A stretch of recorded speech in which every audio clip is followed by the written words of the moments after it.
오늘 하나님의 말씀 데살로니가전서 2장 12절부터 20절까지의 말씀입니다.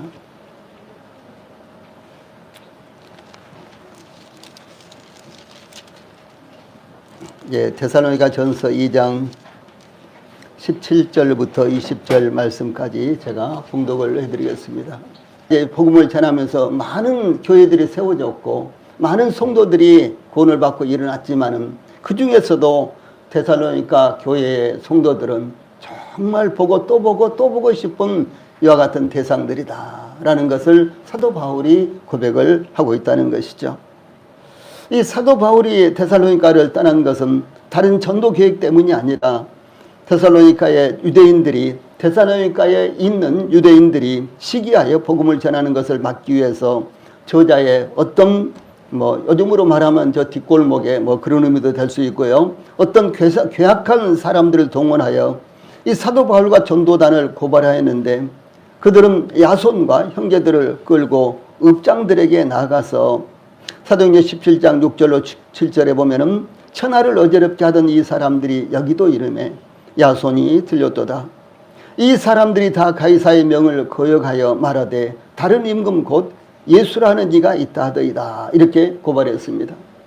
이 고발은 아주 단순한 것 같지만 그 당시에 이제 로마는 가이사가 그리스도, 가이사가 주이시다. 이렇게 고백하도록 했습니다. 그것이 가이사에 대한 충성이었어요. 충성의 표현이었습니다. 그러니까 로마 황제가 주이시다. 주는 무엇입니까? 구약성경에서 나타난 여호와 하나님이시죠. 그리고 신약성경에서는 주 하나님, 주 예수 그리스도 이렇게 나옵니다. 그 주. 그런데 그 당시에 로마는 이렇게 가이사에 대한 이와 같은 고백을 하도록 강요를 했습니다. 그런데 이제 이 사람들이 이제 사도 바울과 그 전도단 일행을 고발하면서 뭐라고 고발했느냐?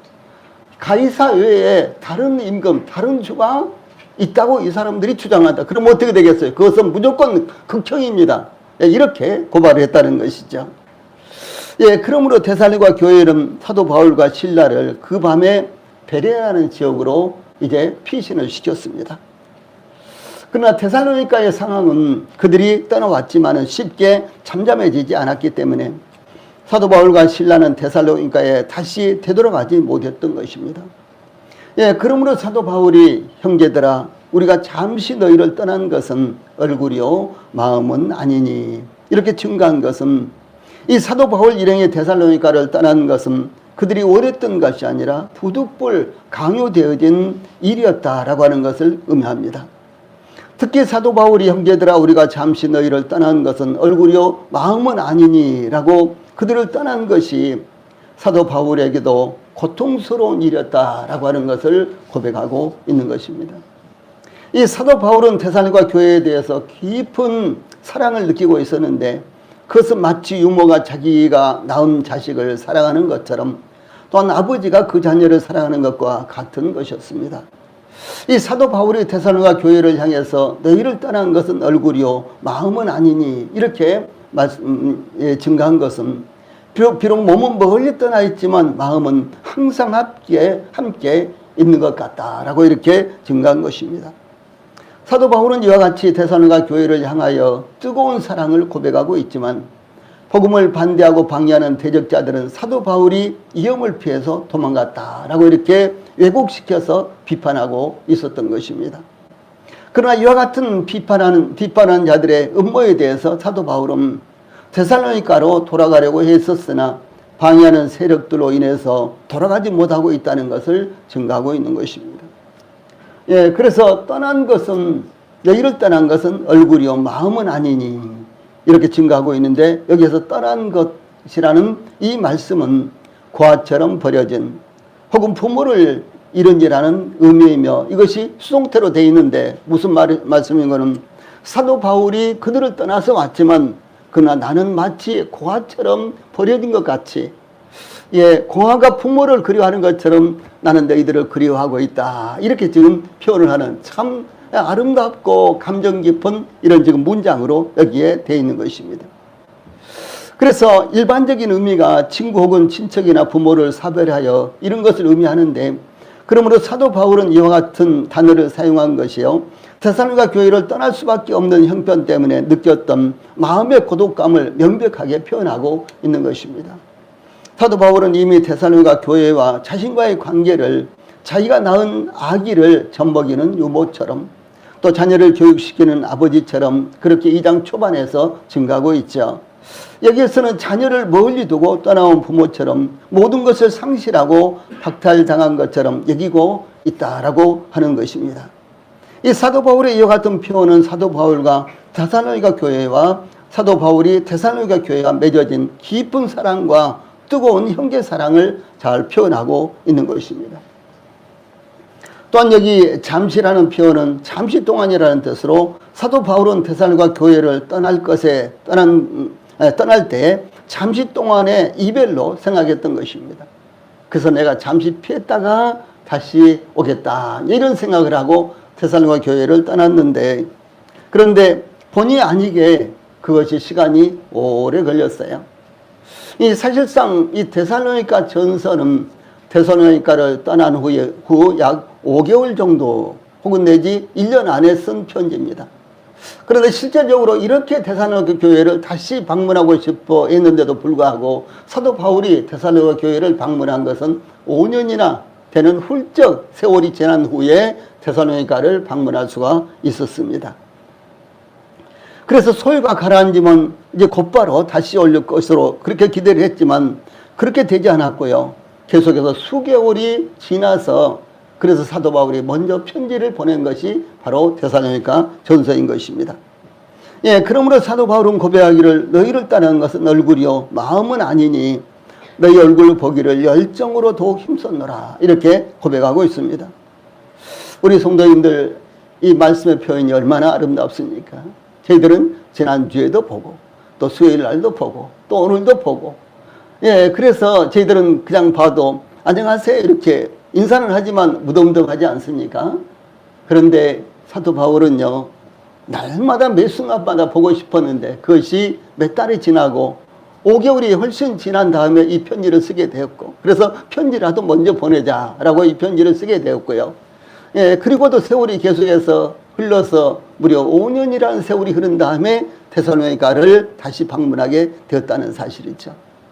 그래서 우리 성도들도 비록 하루 만에 다시 본다고 할지라도, 일주일 만에 다시 본다고 할지라도 정말 간절한 마음으로 서로를 위해서 기도해 주시고, 그리고 간절한 마음으로 서로 보고 싶어 하는 이런 마음을 가지고 서로 교제하고 그런 관계를 가지셨으면 참 좋겠습니다. 그래서 사도 바울이 데살로니가를 떠나서 있는 것은 몸으로는 멀리 떠나 있지만 마음으로는 함께 있다는 것입니다. 즉 사도 바울과 데살로니가 교회의 이별은 오직 육체적인 이별이지 마음의 이별은 아니라는 것을 의미하는 것입니다. 며칠 전에도 교회에 또 청년 하나가 군대에 입대했지만은 그 부모들이 얼마나 보고 싶겠어요. 아마 입대한 날부터 보고 싶을 거예요. 그렇죠? 입대한 날부터 보고 싶었을 거예요. 그리고 하루나 이틀 지나면 1년이나 2년 지난 것처럼 보고 싶겠죠. 그럴 것입니다. 이제 그런 마음으로 사도 바울이 데살로니가 교회 성도들에 대한 이 사랑과 그리고 그리움을 가지고 있었다라고 하는 사실입니다. 그래서 사도 바울과 데살로니가 교회의 이별은 오직 육체적인 이별이지 마음의 이별은 아니라는 것을 이렇게 표현한 것입니다. 사도 바울은 고린도 교회와의 관계에서도 내가 너희를 떠난 것은 얼굴이요 마음은 아니니 너희 얼굴 내가 실로 몸으로는 떠나 있으나 영으로는 함께 있어서 거기 있는 것 같이, 이렇게도 표현을 하고 있죠. 그러므로 사도 바울이 너희 얼굴을 보기를 열정으로 더욱 힘썼노라 라고 이렇게 고백한 것입니다. 열정으로 더욱 힘썼노라 라는 것은 대단히 열렬하게 보기를 노력했다라고 하는 이와 같은 표현을 말한 것입니다. 즉 사도 바울은 데살로니가 교회를 다시 방문하기 위해서 매우 강렬하게 힘을 기울이고 있었다라고 이렇게 고백하고 있는 것입니다. 여기 사용된 사도 바울이 여기에 이제 이 말을 하면서 사용한 열정으로 더욱 힘썼노라 라는 세 가지 단어를 연속적으로 사용해서 얼마나 강렬하게 그야말로 최상급으로 그들을 보기를 원했다라고 하는 것을 이렇게 표현하고 있는 것입니다. 이것은 참 중요한 것입니다. 이것은 사도 바울이 그들을 얼마나 사랑하고 있었는지. 그래서 이것이 단지 말로만의 표현이 아니라 그 마음 가운데 진심으로 그들을 그리워하고 또 그들을 보고 싶어하는 이와 같은 마음이었다라고 하는 것을 이렇게 말하는 것입니다. 예, 두 번째로는 사탄의 막음 때문에 이제 그들과 가까이 직접적으로 교제하지 못하고 보지 못했다라고 하는 것을 말합니다. 이 사도 바울은 데살로니가를 다시 방문하기 위해서 몇 번 시도했다는 것을 고백하고 있습니다. 18절에 그러므로 나 바울은 한 번, 두 번 너에게 가고자 했으나 사탄이 우리를 막았도다. 이렇게 증거하고 있습니다. 이 사도 바울은 데살로니가를 다시 방문하기 위해서 의도적으로 계획을 세웠으나 사탄이 막음으로 말미암아 계속해서 무산되었다는 것을 말합니다. 특히 데살로니가에서는 단 기간에 많은 분들이 복음을 받아들였으며 또한 복음을 반대하고 전도를 방해하는 자들이 사도 바울을 왜곡하여 비방하고 있었기 때문에 이 사도 바울로서는 다시 방문하여 교제하고 싶은 마음으로 데살로니가로 되돌아가고자 시도했던 것입니다.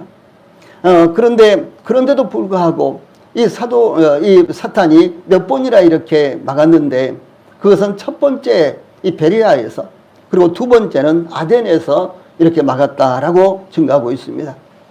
그러므로 두 번 모두 사탄에 의해서 길이 막혔습니다. 그러나 그 사탄의 방해가 무엇이었는지 사도 바울은 구체적으로는 밝히지 않고 있습니다. 아마도 사도 바울이 데살로니가로 되돌아가지 못했던 이유는 데살로니가의 유대인들 때문이었을 것입니다.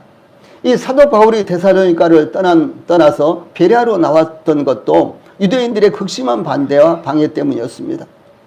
사도행전 17장 10절로 12절에 보면은 밤에 형제들이 곧 바울과 실라를 베레아로 보내니 그들이 이르러 유대인의 회당에 들어가니라. 베레아에 있는 사람들은 데살로니가에 있는 사람들보다 더 너그러워서 간절한 마음으로 말씀을 받고 이것이 그러한가 하여 날마다 성경을 상고함으로 그 중에 믿는 사람이 많고 또 헬라의 기부인과 남자가 적지 아니하나 이렇게 증가하고 있습니다. 이와 같이 사도 바울과 실라가 베레아에 도착해서 유대인의 회당에 들어가서 복음을 전했을 때 또다시 데살로니가처럼 놀라운 복음의 역사가 일어났습니다.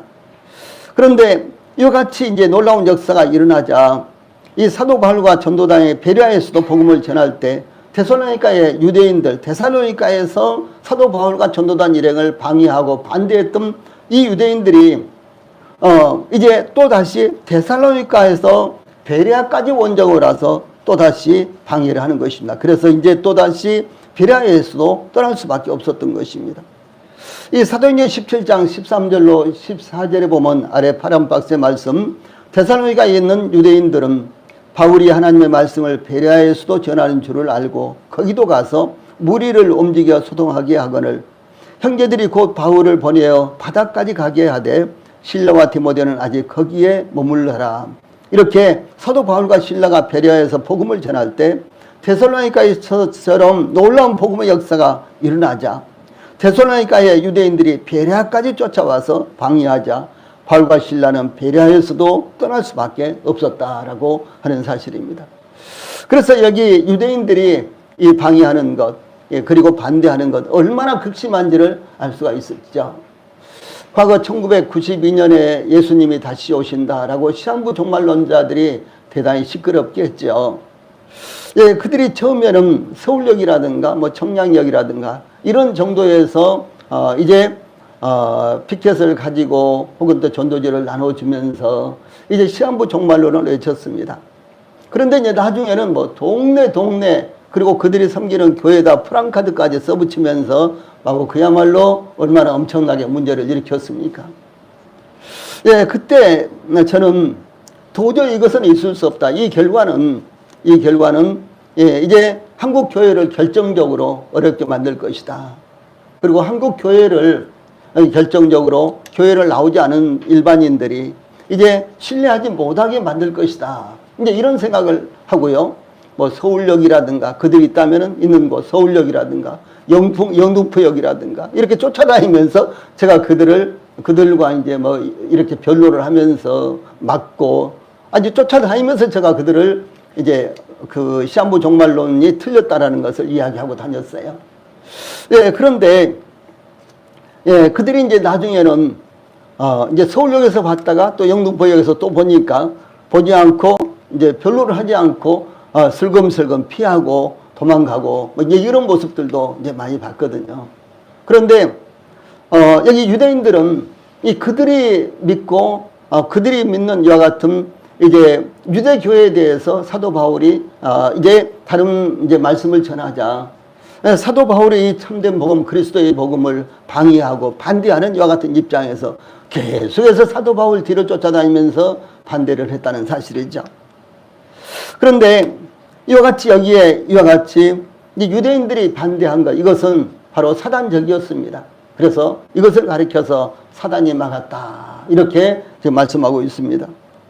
그런데 이 사도 바울에게 있어서 2차 전도여행이 시작됐을 때 바울과 실라는 아시아에서 복음을 전했습니다.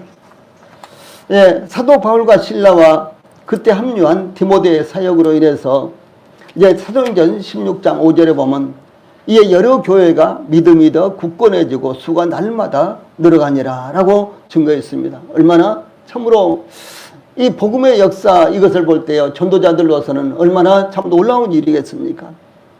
예, 전도자들 복음을 전하는 이 전도자들은 누구나 다 이와 같이 복음을 전하는 대로 이제 구원의 역사, 믿음의 역사가 일어나는 것을 제일 중요하게 여기는 것입니다. 예, 그런데 참 놀라운 일은요, 그 이상 더 복음을 전하지 못하도록 성령님이 막았다라고 하는 사실입니다.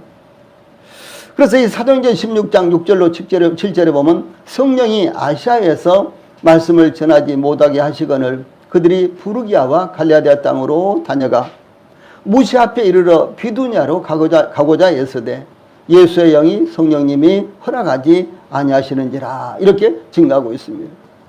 이 갈라디아는 오늘날 터키를 의미하는데요. 굉장히 넓은 땅입니다. 그래서 이 남쪽에서 복음을 전하고 있었는데 놀라운 역사가 일어났어요. 그런데 성령님이 막은 거예요. 그래서 이제 북쪽으로 갑니다. 그런데 북쪽에서 또 막는 거예요. 그래서 이 갈라디아 땅 여기저기를 이렇게 돌아다니면서 복음을 전하는데 복음을 전할 때마다 성령님이 막는 거예요.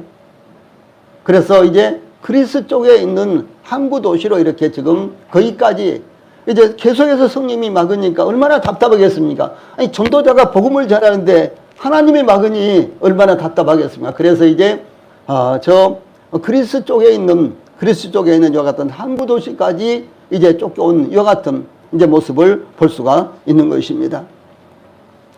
예, 그래서 이와 같이 아시아에서 복음을 전할 때 성령님께서 더 이상 복음을 전하지 못하도록 막으셨던 것은 하나님께서 사도 바울과 전도단을 위해 특별한 계획이 있으셨기 때문인 것입니다. 그래서 하나님께서 막으셨다. 그것은 하나님께서 다른 더 중요한 계획이 있으셨기 때문에 예, 그렇게 막으신 거예요. 그런데 사탄 마귀가 막았다면 그것은 무엇입니까? 그것은 아예 복음 전하는 자체를 그가 싫어하기 때문에 복음을 전하지 못하도록 막은 것이다. 이렇게 차원이 다른 문제입니다. 예, 그래서 사도 바울이 데살로니가를 다시 방문하려고 했는데 그런데 이 사탄이 계속해서 막았기 때문에 사도 바울이 이제 데살로니가를 방문하지 못했다라고 하는 것입니다. 이 사탄이라는 칭호는 이제 사탄은 인격자입니다. 그래서 사탄은 생각을 하고 그리고 의지를 가지고 있고요. 그리고 감정도 가지고 있고 이와 같이 인격자입니다. 그러므로 이 사탄은 성경에 기록되어 있듯이 이제 저희들에게 있어서 영적 생활에 있어서도요 대단히 중요한 것이 되는 것입니다. 이 사탄이라는 칭호는 적대자 혹은 대적하는 자, 비방하는 자라는 이와 같은 의미입니다. 예, 그러나 사탄은 처음에는 거룩한 천사로 창조되었는데 사탄이 타락하기 전에는 아마도 루시퍼 계명성이었을 것으로 추정을 합니다. 또한 사탄이 창조될 때 가장 높은 계급의 천사로서 그룹, 이 케루빔이라고 하는데 이 그룹이었을 것으로도 성경은 묘사하고 있습니다. 사탄은 자신의 아름다움과 지위로 말미암아 교만하게 되었는데 하나님보다도 더 높은 보좌에 앉으려고 작정을 한 것이 바로 타락이 된 것이었습니다. 이 사탄의 이와 같은 교만함이 가장 사랑받는 천사요 아름다웠던 천사로서 하나님을 대적하는 천사가 된 과정입니다. 예, 하나님께서는 범죄한 사탄에게 그의 영광스러운 지위와 역할을 빼앗은 후에 영구히 하늘에서 추방을 하셨습니다. 하나님으로부터 쫓겨난 사탄은 이 세상의 통치자여 공중의 권세를 잡은 자가 되었는데 이것은 사실상 시한부적인 것입니다. 그가 원하는 대로 언제까지나 이 세상을 통치하고 그리고 이 세상에 권세를 잡고 있는 것이 아니라 시한부적으로 하나님께서 허용한 기간만 가능한 것입니다. 그는 참수하는 자요, 유혹하는 자요, 시험하는 자요, 속이는 자요, 거짓말쟁이요, 거짓의 아비입니다. 또한 사탄은 마귀로서 참소자 혹은 비방자이며 옛뱀으로서 그는 시험하는 자이며 큰 용으로서 교회와 하나님의 나라를 핍박하는 자입니다. 예, 주 예수님은 사탄에 대해서 말씀하시기를 그는 처음부터 살인한 자요 진리가 구속이 없으므로 진리에 서지 못하고 거짓을 말할 때마다 제 것으로 말하나니 이는 그가 거짓말쟁이요 거짓의 아비가 되었습니다 라고 이렇게 증거합니다. 거짓의 원조는 사탄으로부터 온 것입니다. 이 거짓을 좋아하는 사람은 한 사람도 없습니다. 그런데도 불구하고 자기가 좋아하지 않는 거짓말을 우리는 얼마나 잘합니까? 예, 그럴 때마다 우리 성도들 또 거짓말을 들을 때마다 이것은 단순히 사람의 입으로 나온 것에 불과한 것이 아니라 사탄으로부터 그 원인이 있다는 사실을 우리 모든 성도들이 기억을 하셔야만 되는 것입니다. 예, 그러므로 사탄은 진리를 거부하며 하나님의 뜻을 거역하며 하나님의 복음을 막으며 불신자들에게나 신자들을 미혹하여 세상을 사랑하고 세상을 따르도록 유혹하며 진리에 서지 못하도록 하는 것이 사탄의 일입니다. 그러므로 표면적으로 유대인들이 복음을 반대하고 전도하는 것을 방해하였지만 그들을 주관하는 것은 사탄이었다라고 하는 사실입니다. 즉 사도 바울의 선교사역의 가장 큰 반대 세력은 유대인이나 그 당시 통치 세력이었던 로마 제국이 아니라 그 배후에서 역사하는 사탄의 세력이라는 것을 지금 사도 바울은 밝히고 있는 것입니다. 그러므로 복음을 받아들이기를 거부하는 분들은 그들을 주관하는 사탄의 하수인이 되어 있다는 사실을 기억해야 하는 것입니다. 또한 복음에 협력하지 않은 것도 우리 성도들이나 복음을 거부하는 세력이 아니라 사탄이라는 것을 바로 보아야 하는 것입니다. 그러므로 사탄의 미혹이나 영향력 때문에 복음을 받아들이지 않거나 거부하고 있는 것을 깨닫는 것은 대단히 중요한 것입니다. 또한 우리 성도들의 시각에서도 복음을 계속해서 전해도 방해한다든가 받아들이지 않는다든가 그럴 때는 그 사람 자체를 그래서 미워할 것은 아닙니다. 계속해서 우리는 사랑해야 되고 그 원인은 바로 사탄에게 있다라는 사실을 우리 성도들이 바로 알아야만 되는 것입니다. 세 번째로 19절로 20절에서는 이 사도 바울은 데살로니가 교회를 자랑거리로 여겼다라고 하는 사실입니다. 그래서 우리 성도들이 복음을 전하고 있는 대상들을 또 혹시 그들이 복음을 받아들임으로 말미암아 구원을 받는다거나 그렇게 되면요 정말 큰 자랑거리로 삼으시고 우리 성도들의 면류관으로 삼는 것이 합당하다라는 말씀을 하고 있는 것입니다. 그래서 이 사도 바울은 그리스도께서 다시 오실 때 자랑거리는 오직 데살로니가 교회의 성도들이라는 것을 증거하고 있습니다. 여기 19절 말씀은 왜냐하면이로 시작됩니다.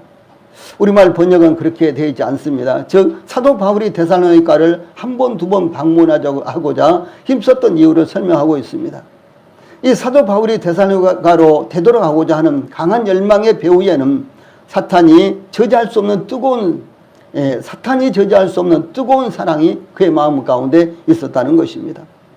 그것은 우리의 소망이나 기쁨이나 자랑의 면류관이 무엇이냐? 그가 예수님이 강림하실 때 다시 오실 때 우리 주 예수 앞에 너희가 아니냐? 너희는 데살로니가 교회는 우리의 영광이요 기쁨이라 이렇게 사도 바울은 고백을 하고 있는 것입니다. 이와 같은 사도 바울의 고백은 저희들에게도 대단히 중요한 의미가 담겨져 있습니다. 단지 한 사람에게 저희들이 복음을 전하고 그 사람이 복음을 받아들임으로 영원한 생명을 얻고 구원을 받고 참 얼마나 놀라운 일입니까?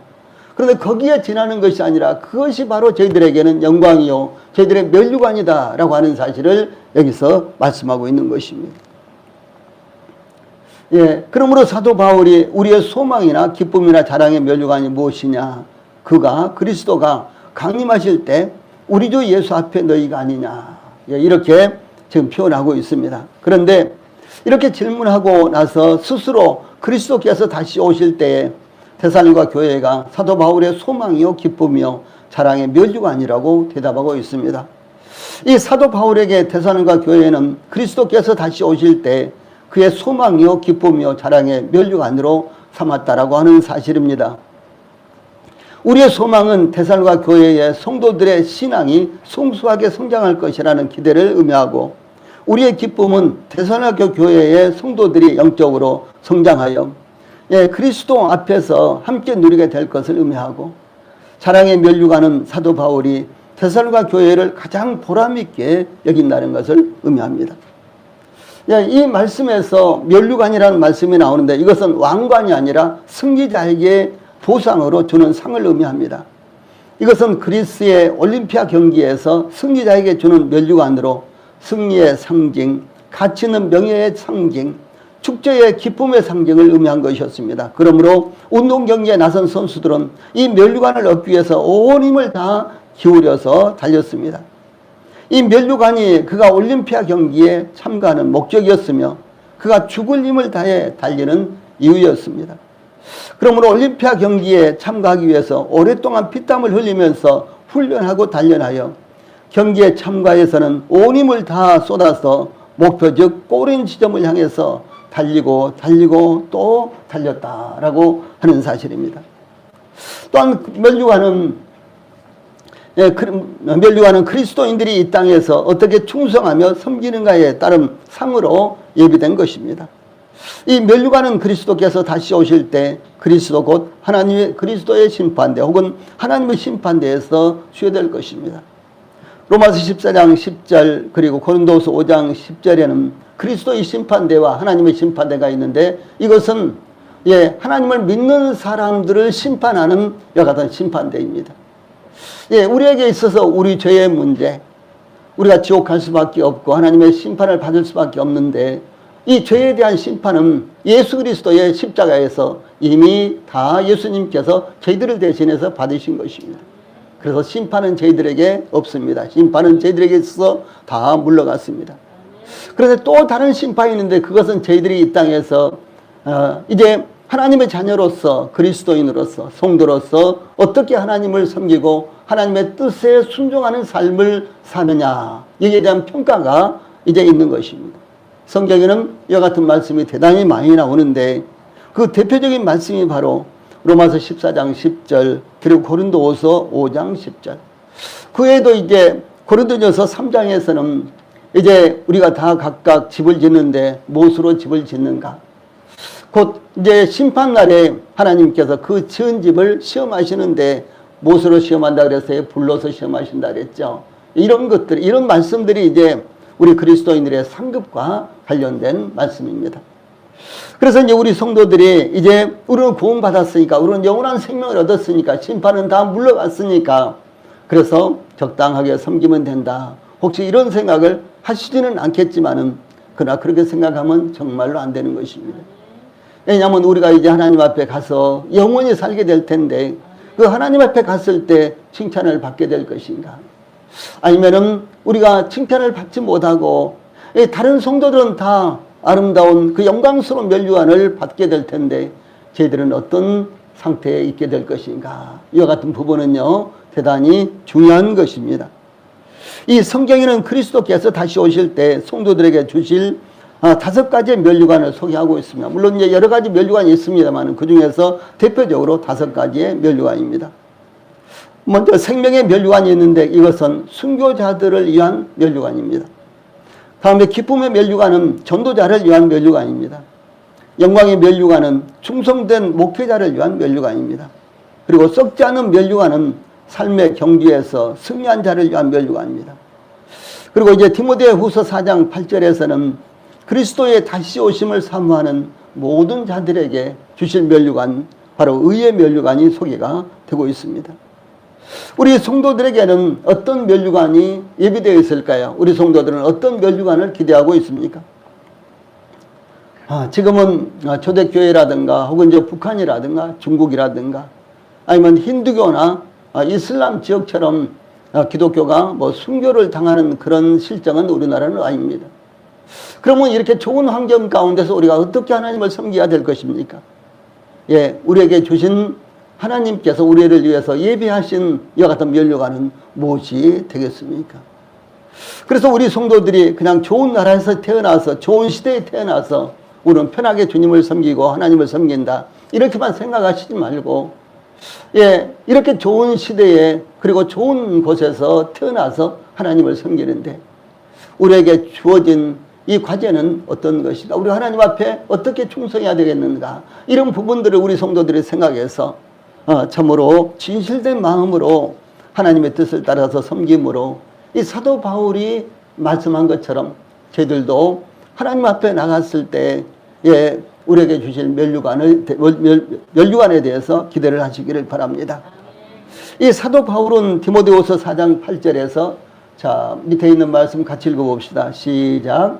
이제 후로는 나를 위하여 의의 면류관이 예비되었으므로 주 곧 의로우신 그날에 내게 주실 것이며, 잠깐요. 제가 잘못 읽었어요. 다시 읽읍시다. 시작. 이제 후로는 나를 위하여 의의 면류관이 예비되었으므로 주 곧 의로우신 재판장이 그날에 내게 주실 것이며 내게만 아니라 주의 나타나심을 사모하는 모든 자에게도니라, 이렇게 증가하고 있습니다. 예, 하나님은 모든 성도들에게, 모든 하나님의 자녀들에게 면류관을 주시기를 원하십니다. 그러므로 하나님의 뜻을 따라서 우리 성도들이 이 면류관에 대해서 소망을 가지고 하나님을 섬기는 우리 성도들이 되시기를 바랍니다. 그러므로 우리 성도들도 우리 주님께 받게 될 면류관을 사모하시며 섬기게 되시기를 바랍니다. 19절 후반절에 그가 강림하실 때 우리 주 예수 앞에 너희가 아니냐, 사도 바울은 이렇게 보았습니다. 다시 말해서 사도 바울은 주 예수님께서 강림하실 때 바로 데살로니가 교회는 사도 바울의 자랑이요 기쁨이요 면류관이다, 이렇게 지금 말하고 있는 것입니다. 이 강림하실이라는 단어가 나오죠. 그가 강림하실 때 우리 주 예수 앞에 너희가 아니냐 그랬는데, 이게 강림하실, 파루시아라는 단어입니다. 이 헬라어 단어인데 이 단어는 참 중요한 단어입니다. 다시 말해서 그리스도의 재림과 관련해서 대단히 중요한 단어인데 신약성경에 모두 18번이 나와 있습니다. 예, 그리고 데살로니가서에 7번이 나와 있는데, 예, 이 강림하시라는 단어는 그리스도의 육체적인 임재, 즉 신부를 위한 신랑으로서의 그의 오심을 강조하는 이와 같은 단어입니다. 그래서 주 예수님께서 이렇게 오실 때 또 우리가 이 땅에서 마중을 나가서 함께 만나서 이 땅으로 오게 되는 그런 단어가 바로 여기에 파루시아라는 이와 같은 단어입니다. 아주 중요한 단어입니다. 그래서 주 예수님의 강림과 관련해서 아주 대표적으로 3개의 단어가 있는데 이 3개의 단어 가운데서 가장 중요한 단어가 이 파루시아라는 단어인데, 예를 들어서 제가 이제 외국에 가서 뭐 집회를 하고 이렇게 올 때요, 뭐 혹시 우리 집사람이 공항에 나왔을지도 모르겠다, 이제 이런 이제 기대는 갖지요. 그런데 이제 초기에 그랬어요. 초기에 지금으로부터 뭐 30년 전, 그때는 제가 이제 김포공항에, 그때는 인천공항 아니고 김포공항에 딱 내리면요, 우리 성도들이 아주 많이 나와서 그냥 꽃다발까지 가지고 나오셔서 막 꽃다발을 주시면서 막 안아주시고 사진도 찍어주시고 그러면은 얼마나 기뻤는지 몰라요. 제가 미얀마에 갔는데 그때가 한 30년 가까이 됐을 거예요. 그런데 미얀마 공항에 내렸는데, 아니 공항에 마중 나온 분들이 다 성도들 같았어요. 예, 얼마나 성도들이 다 나오셨는지. 저희들도 옛날에는 그랬잖아요. 옛날에는 막 누구 오신다 그러면 다 나가서 맞이하고 그랬죠. 그랬듯이요. 미얀마에 제가 처음 갔을 때. 글쎄 교회 성도들이 얼마나 많이 나오셨는지 뭐 얼굴도 잘 모르겠어요. 물론 이제 그 대부분 다 처음 뵙는 분이지만은 얼굴도 잘 모르겠어요. 뭐 인사를 해도요. 그런데 이렇게 한뜩 나오셔서 꽃다발을 몇 개씩 만들어 가지고 안겨주시고 막 이러시더라고요. 예, 그러듯이 주 예수님께서 다시 오실 때 어떻게 되는 거는요. 주 예수님께서 이제 하늘에서 이렇게 오시면은 교회가 만육을 나갑니다. 이것을 가리켜서 휴거라 그런 거예요. 휴거. 그리고 데살로니가 2장 7절 8절에 휴거라는 말씀이 나오죠.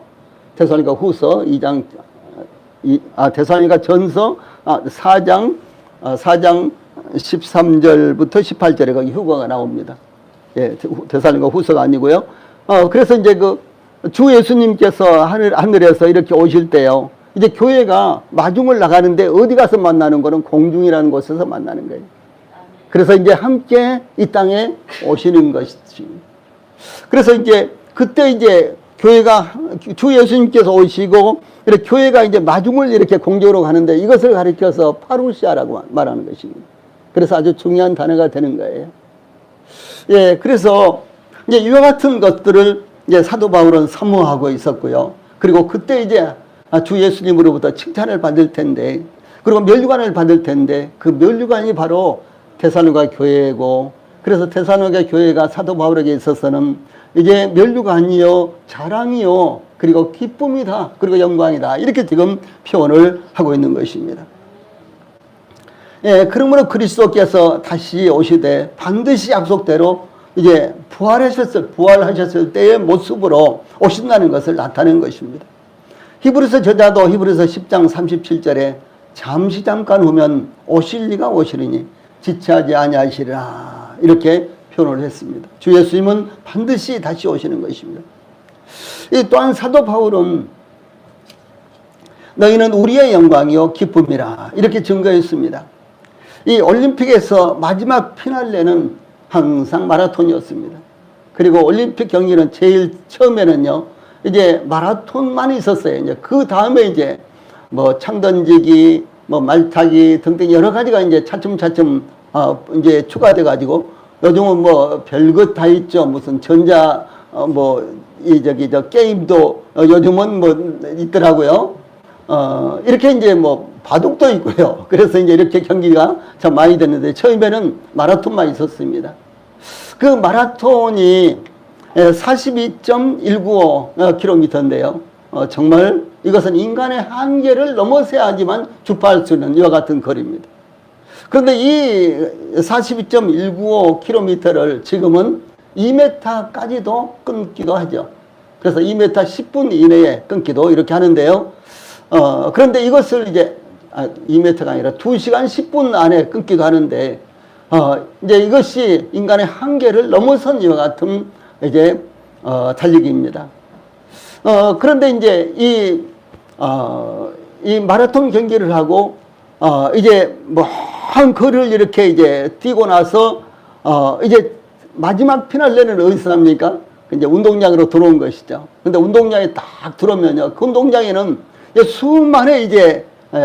수많은 관중들이 누가 과연 먼저 들어올 것인가, 그리고 몇 시간에 끊을 것인가, 그리고 2등은 누구가 될 것인가, 이런 것을 기대하면서요, 수많은 사람들이 기다리고 있다가, 저 입구에 1번 주자가 탁 나타나면 어떻게 하겠어요? 막 박수를 치면서 환호를 하면서 얼마나 환호를 하고요, 야단이겠습니까? 예. 이 표현은 무엇인 거는요, 바로 우리가 주 예수님을 만났을 때 주 예수님께서 저희들을 이제 맞이하시면서 잘했다, 수고했다 하면서 면류관을 주실 때 이와 같은 광경이다라고 하는 사실입니다. 그래서 이런 광경을요, 이런 이제 모습을 사도 바울은 이 머리에 연상하면서 지금 이렇게 말을 하고 있는 것입니다. 그래서 그 긴 코스를 달린 선수들이, 수많은 관중들이 기다리고 있는 경기장으로 들어올 때 이 박수와 우렁찬 함성이 울려 퍼지는데, 그 모습이 바로 주 예수님을 만날 때 그 모습이 된다라고 하는 사실입니다. 사도 바울은 수많은 죽을 고비를 겪으면서 또 또한 고난과 고통을 받으면서 시련을 겪으면서 긴 경기를 긴 이와 같은 여정을 달려왔습니다. 저희들도 주 예수님을 믿음으로 말미암아 이제 구원받고 그때부터 이제 주님 안에서 경주를 시작을 했죠. 그래서 어떤 우리 성도들은 뭐 한 20년 이렇게 달려오셨고 또 어떤 성도들은 한 30년 이렇게 달려오셨고요. 어떤 성도들은 아직 1년도 못 된 성도들도 계시겠죠. 저는 지금 이제 50년이 다 돼갑니다. 뭐 잘한 것은 없는데 어떻든 간에 제가 복음을 깨닫고 지금까지 달려온 것이 50년이 이렇게 이제 다 되고 있습니다. 그런데 이런 시련을 겪으면서 달려왔는데 그 결과 이 면류관으로 얻은 것이 데살로니가 교회다라고 사도 바울은 이렇게 여겨졌던 것입니다. 그러므로 데살로니가 교회는 그의 영광이요 기쁨이었습니다. 우리 성도님들, 우리의 땀과 기도와 수고가 묻어있는 우리 교회는 우리의 영광이요 기쁨입니다. 우리가 교회에서 섬기는 부서들도 우리의 영광이요 기쁨입니다. 또한 우리가 교제하는 모든 성도들이 우리들에게 우리의 영광이요 기쁨이라는 사실도 우리 성도들이 기억하시기 바랍니다. 그러므로 우리 모든 성도들이 하나님께서 우리 교회에게 또한 저희들에게 주신 우리의 영광이요 기쁨을 위해서 더 열심히 달려가시고 그리고 그 상을 잃지 않기를 바랍니다. 찬송 부르시겠습니다.